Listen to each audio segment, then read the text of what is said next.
Today on Game Rant, Subnautica 2 dives further into controversy, video game subscriptions are breaking records, and we have the newest PlayStation Plus games for the month of July. All this and more. It's been a chaotic week for the developer behind the Subnautica series, Unknown Worlds Entertainment. Recently, the studio saw a sudden change in leadership after 24 years from a three-person team and co-founders Charlie Cleveland and Max McGuire, as well as CEO Ted Gill being replaced by Steve Patutzes. It was then announced Subnautica 2 would not be releasing in early access of this year as previously stated, a move which already sparked controversy, but on July 4th, Charlie Cleveland addressed fans of the Subnautica subreddit, informing them the game was ready for early access in his opinion. Since then, video game industry journalist Jason Schreier released a report on Bloomberg.com which described the game's development as partially motivated by a $250 million bonus. However, with Subnautica 2 being pushed out of 2025, there's concerns those previous milestones will now be ineligible. A narrative publisher Krafton has outright denied to news outlet PC Gamer while stating their reasons for the delay and change in leadership were exclusively surrounding quality concerns. Subnautica 2 is the highly anticipated sequel to the 2018 original and currently sits as the second most wishlisted game on Valve's Steam platform. Have you been keeping up with the controversy? Do you think Subnautica 2 was ready for early access? Chat back in the comments below.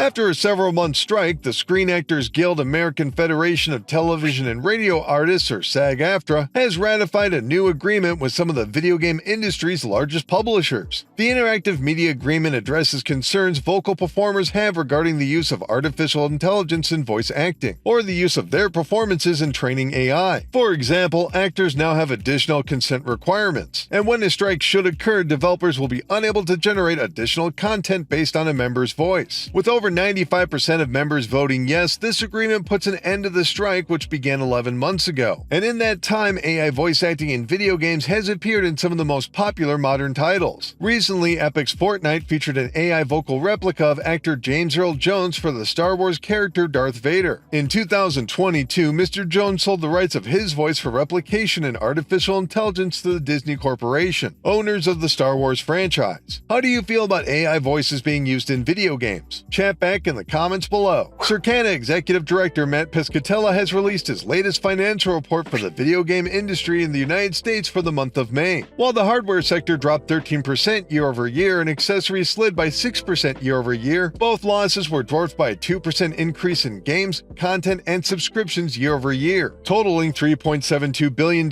in spending for that sector. According to Mr. Piscatella's posts on Blue Sky, the growth was led by a 29% increase in non-mobile subscription spending, meaning console brand services such as PlayStation Plus, Xbox Game Pass, and Nintendo Switch Online, as well as third parties EA Play and Ubisoft Plus. Mr. Piscatella also revealed the best-selling games for the month of May. Notably, 4 of the 5 top spots are occupied by Microsoft-published games including Call of Duty Black Ops 6, Forza Horizon 5, last month's number 1 The Elder Scrolls 4 Oblivion Remaster, and newcomer Doom the Dark Ages. However, the top spot went to Elden Ring Nightreign, the all-new standalone adventure by From Software. Also making a notable debut is Capcom Fighting Collection 2, which barely made the top 20 in 19th place. Are you currently subscribed to any monthly game services? If so, how many? Chat back in the comments below. In other financial news, continuing the trend from last week, Ubisoft has announced a new series of layoffs affecting Red Storm Entertainment. In a statement given to IGN, Ubisoft explained, quote, "Today Ubisoft made the decision to eliminate 19 roles at Red Storm Entertainment. This step is part of our ongoing targeted restructuring and global cost-saving efforts, and reflects the needs of the studio's projects. While this was not an easy decision, it was a necessary one given our operational priorities.